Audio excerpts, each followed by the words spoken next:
Go Jackets. So hello all and welcome to WreckTalk. So if you haven't been paying attention to the Georgia Tech athletics news, I made a video about it. It probably wasn't very good. I'm admittedly not well versed in basketball like I am football, but we fired Josh Pastner after 7 years, and we have now hired Damon Stoudamire as our head coach. And it is an interesting hire. This is not someone that has a ton of head coaching experience in collegiate athletics. He's been at one school that's like a below mid-major school. But before I get into his history, and I have been accused of not doing my research recently, and that person was right. I didn't do hardly any research for the last one, but I have notes here. I am an eminent scholar, okay, and a genius. So I have done some research. But first, I want to get into and I did this with the football hire. I mean, what are the expectations for Georgia Tech basketball? You know, what do we expect now that we've made this hire? Where do we expect to be in 3 years, 5 years, this coming up year, so forth? So, and this is just a casual fan's perspective that bleeds white and gold. So first and foremost, I think we have to consistently compete for our conference in the ACC. Now, I get the ACC, maybe not this year is the best conference in basketball, but historically is a basketball powerhouse conference. And it's not going to be easy to win in the ACC when teams like Duke, North Carolina, Wake Forest, like all those North Carolina schools are hitting. Miami's been up. Clemson got their heart broken, missed the tournament with 23 wins. I don't know that I necessarily agree with that, but they'll make an NIT appearance. But I think once out of every 5 years, you need to win the ACC. So 2 times a decade, you need to win your conference. Now, in basketball, winning your conference is not necessarily as important as it is in football because of the way the playoffs are in basketball. So, look, even if you don't win your conference in basketball, you know, you can make a deep run in the playoffs, Elite Eight, Final Four, and you're not really heartbroken that you didn't win the ACC that year or the SEC or whatever conference you're in. But I do think you need to be competing for it and winning it like every 5 years. And really, like, as far as I'm concerned, I think we need to be making the big tournament every other year or so, or averaging making the tournament every other year, which is a far cry from where we've been. But, you know, if we want to get the buy-in of the fans and the community, and look, the Atlanta basketball's huge in Atlanta, you know. Tons of basketball fans in Atlanta, and the draw of college basketball is March Madness. Like that's what we all watch college basketball to see. And if we're not consistently every other year in that tournament, like you kind of feel slighted, you know, like it's just not fun to watch. So I think we need to be making the tournament every other year, and then like every 3 to 5 years, I think we need to be making a push in the tournament. So a Sweet 16, Elite Eight, or Final Four, you know, every 3 to 5 years. Again, admittedly, I'm not a huge basketball, you know, expert, but that's kind of my expectation. And, you know, it was a ton of fun when we had Paul Hewitt and Jarrett Jack. We made a push into the finals in the early 2000s. Made the finals and ended up losing to Connecticut, but that was a ton of fun. Like that was the most fun I've ever had watching March Madness, was Tech, you know, mowing down the field on the way to a finals appearance. And, you know, there was another channel that kind of talked about like recruiting at Georgia Tech being impossible. I think it's difficult, but I don't necessarily agree that it's impossible. So those are kind of my expectations. I want to talk about what does it take to get there? Like, what is this coach going to have to do to produce those kind of results? So one thing is recruiting. Recruiting is something that has, Pastner has not done well at. He has not been able to land big recruits, particularly out of Atlanta, out of the state of Georgia. So I think you're going to have to consistently recruit in the top 30 and the top 25 if you're going to compete in the ACC, in a premier basketball conference. And, equally as important, you're going to have to recruit the right players for the system that you want to run. So toward the end of the video, I'll get into what system I think he's going to want to run and getting into Missoula ball, kind of this craze with Boston this year. Probably Coach of the Year, Joe Missoula, this year. But yeah, you're going to have to get the right players in to fit your system. That was something else Pastner kind of wasn't able to do, particularly toward the end. And with that, I want to say, I think I misspoke with Pastner because I made the argument that he was Collin-esque and he was he communicated too much like Jeff Collins, and I want to recant that. I don't think that's necessarily fair to him. So really, what I'm saying is someone who's upbeat and positive is a Collin-esque type person, and I just don't think that's fair. I think Josh Pastner is a good coach. It didn't work out at Tech. It appears that he's going to be taking an assistant position at Kentucky.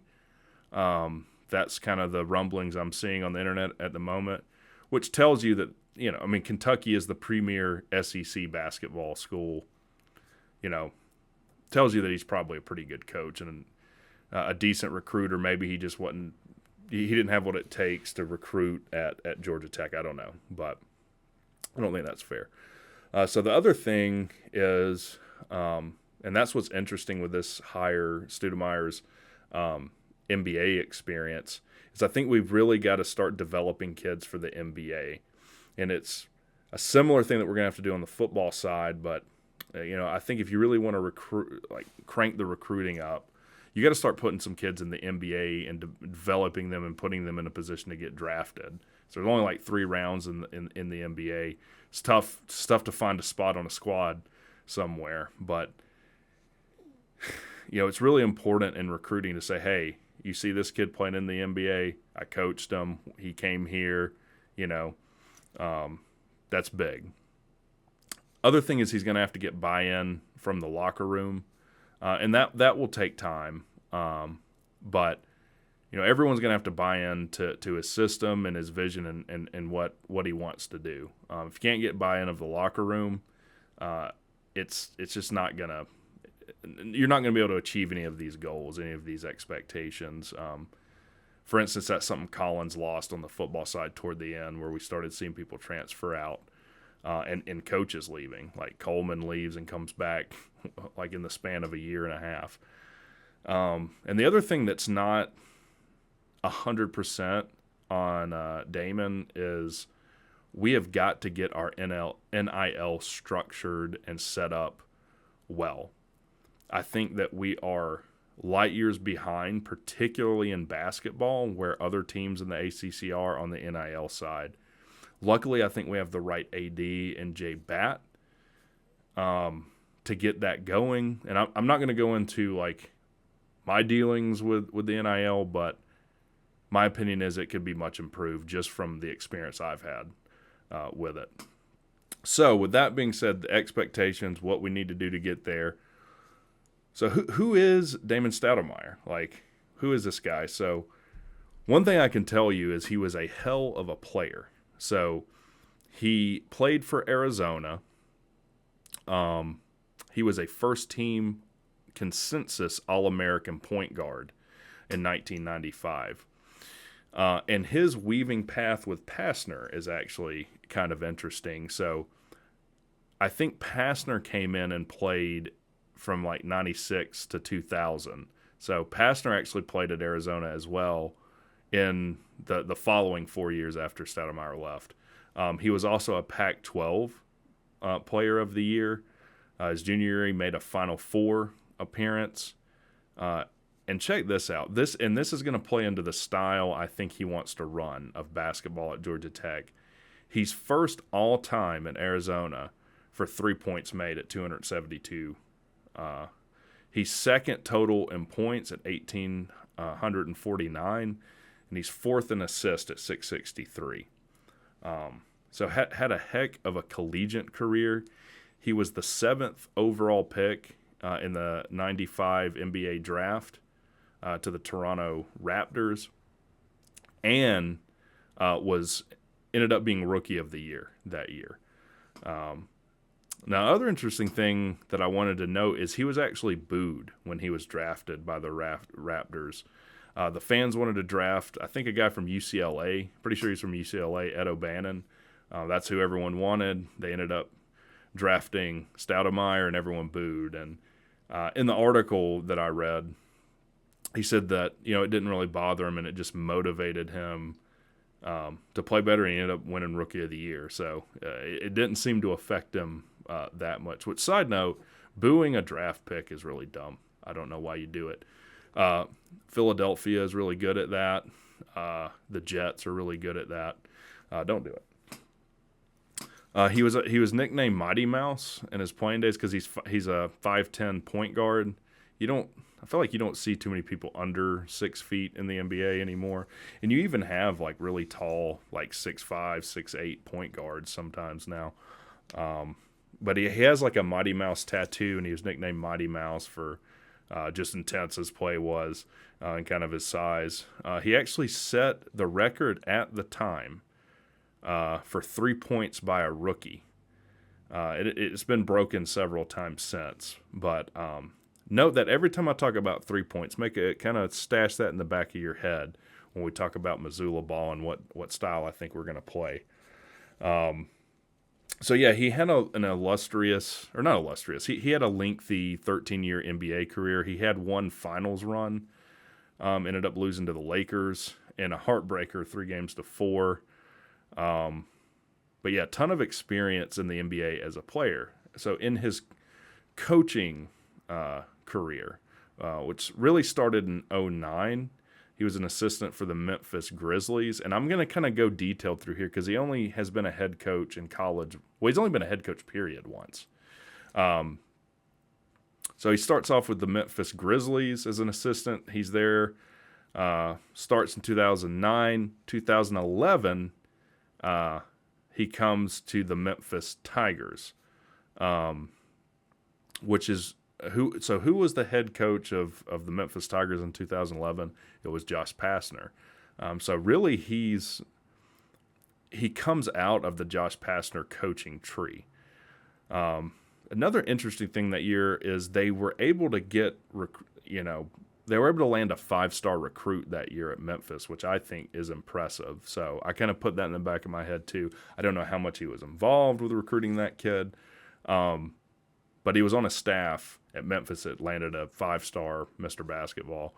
They went 26-9 that year. They won their Conference USA, and they lost in the second round to Arizona. So it's just interesting how like Arizona, Josh Pastner, Memphis, they keep coming back around. So they lost in the tournament second round to Arizona. 2012, another great year for them. They go 31-5, win their conference again. And again, they lose in the second round of the tournament, the big dance to St. Louis. 2013, Stoudamire returns to his alma mater, Arizona. He's an assistant at Arizona. They land the 11th ranked recruiting class that year. They land 2 5-stars and a 4-star. So pretty impressive recruiting class. But Arizona is is a basketball school. They've had some pretty good teams. Go 33-5 that year. They're ranked 21st in the postseason, and they make it all the way to the semis, lose to a number 2 seed, Ohio State.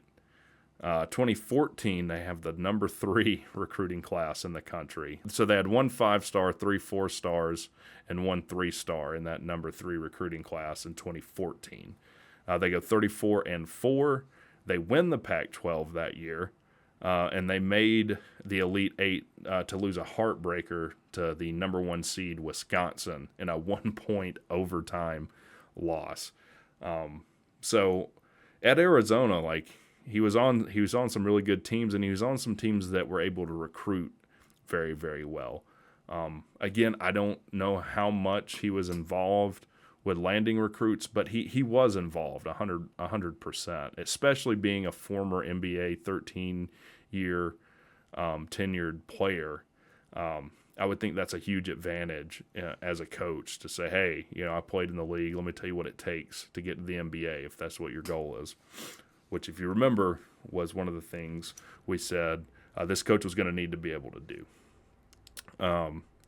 So 2015, he goes back to Memphis, rejoins Collins, and they are able to land a pretty good recruiting class that year, a really good recruiting class, 9th overall in the country, 2 4-stars, 5 3-stars, so a really big basketball recruiting class. Didn't pan out for them that year. It's interesting, toward the end of Collins' career at Memphis, things started – not Collins, Pastner's career at Memphis, things kind of started declining up to the 2016 year. 2017, he came to Georgia Tech. Sorry, it's late when I'm recording this. They go 19-15 that year and miss the tournament for the second year in a row. Memphis misses the tournament for the second year in a row. Disappointing. 2016, which was Pastner's last year at Memphis, Stoudamire takes his first and only head coaching position in his career up to Georgia Tech. For the Pacific Tigers, evidently he was in the running for the head coaching position that was vacant at the time at Arizona. I'm sure if he would have been offered, he would have taken it, but it shows you kind of the respect he had within the collegiate ranks at the time. Sure, he would have loved to gone back to his alma mater, Arizona. So Pacific Tigers, I've never heard of this school. Again, admittedly, I don't watch a ton of basketball. They're in the West Coast Conference. So teams that you might know that are in this conference are like BYU, Gonzaga, big college basketball powerhouse. St. Mary's, they tend to make a run every so often. Basketball school. But before I get into like his career at Pacific, it's important to know what happened right before he took that job. Because if you just look at his overall record, it doesn't really, in my opinion, tell the whole story. So in 2015, the year before he gets there, NCAA starts investigating Pacific for like improper academic benefits. December 11th of 2015, the school suspends their head coach, Ron Verlin, and assistant Dwight Young. And then in 2016, they self-impose a postseason ban and a scholarship reduction. So the guy was kind of entering into a sanction-riddled situation when he took the head coach job at Pacific. But in his first year, he goes 11-22, and ends that year with 9th in the conference, which is next to last. I think there's 10 teams in the conference at the time. Can't really blame him for that when you enter in, a situation where you have a scholarship reduction and a postseason ban. Like, pretty hard to recruit when you have postseason bans. 2017, he goes 14-18, finishes tied for 4th. Not a ton to write home about. Gonzaga's kind of his Achilles heel there. They end up drawing them early in the tournament. It seems like every year ended up losing to them. Gonzaga's always the number 1 seed in the West Coast Conference. So 27, they go 14-18. 2018, they repeat, go 14-18, end up finishing 9th. Not super impressive. That's next to last. He does manage to land a 3-star commit, which I do think is impressive for kind of a less than mid-major school. 2019 is really the year to watch for, I guess, judging Stoudamire. He ends up going 23-10. He wins WCC Coach of the Year, finishes tied for third in the conference. Things were kind of ramping up. They didn't make the tournament that year. I don't believe they would have had to win their conference to make the tournament. 2021, that was the year they go 9-9, tied for fifth in the conference. But that year you can kind of throw out because that was the year there was no postseason period. There was no national champion even named. You can't really judge it on that. So overall, he's 71-77, which doesn't seem great. He finishes with a 48% winning percentage. But I think when you look at what he inherited coming in, and he did improve every year up until this weird COVID year that I just kind of throw out as an outlier, whatever. So, he starts 11 wins, 14 wins, 14 wins, 23 wins. So he's trending in the right direction here in a conference with Gonzaga, St. Mary's, BYU. They're all going to, by default, recruit better than you. So, admittedly, I don't watch a ton of NBA basketball either. But I watched some interviews with like JJ Redick going over the Boston Celtics situation and kind of what's going on there. I've looked at a few videos. So, number one, you could make a decent argument that Boston is. By the way, that's where he went next. So, 21-23, he's an assistant for the Boston Celtics, who have really improved. You could make the argument that they're the best team in the NBA right now. They're tied, or not tied. They might be tied. They're fourth in defense, and they're third overall in offense. So they're doing something right. Last year, they were second seed, went 51-31, made the finals last year to lose to Golden State. But this year, you can make the argument they're the best team in the NBA. And this coach, Joe Mazzulla, will probably win NBA Coach of the Year and has really kind of transformed particularly their offense. So you might have heard this term Mazzulla ball. It is a very, 3-point heavy, like everyone is a shooter, aggressive ball movement type deal. So it's really predicated on the three, but not like how Steph Curry does it, where he'll just kind of jack up a three, 7 feet behind the arc. I'll put it this way, like there's a saying in chess, when you find a good move, find a better move. This style of offense seems to be when you find a decent shot, find an even better shot with ball movement. And if they just start, if the defense really just starts crashing outside, hey, we're not going to let you shoot threes, then that opens up the lane. You can drive in. So it kind of has this nice modular, play the defense, how they're attacking you. And I think it's interesting with this guy being such a 3-point kind of god in his playing career, that translates nicely to him bringing this Mazzulla type ball to Georgia Tech, and it really gets me excited to see what he could do here. I think he's going to have an up in recruiting just because of his NBA experience and his coaching experience at Arizona. So I think it's going to be an advantage to walk into a room, say, hey, I was 7th overall pick in 95, and I was in the league for 13 years, and my goal is for you to be, a first-round pick if you come to Georgia Tech. So that'll be exciting. I think it's an exciting style of offense to watch with, a ton of ball movement, a lot of 3-point shooting. That's the kind of, that's a preference thing. When I watch basketball, I like to watch a lot of threes jacked up. When I play 2K, I'm always jacking up the threes. So I think when you peel the layers back with the history of the guy, like when I did it, it's a better hire than I thought. If you just look on paper, it's kind of like, this guy has a losing record as a head coach. He has only been a head coach at one place that's a very, small basketball school, has 0 Power 5, 0 mid-major head coaching experience. But I'm still excited for it. I think he's going to up recruiting. If he can get the buy-in from get NIL set up, recruit well, and bring this kind of aggressive, exciting style offense to Georgia Tech, who knows what can happen. So hopefully that's better researched and makes more sense than the last video.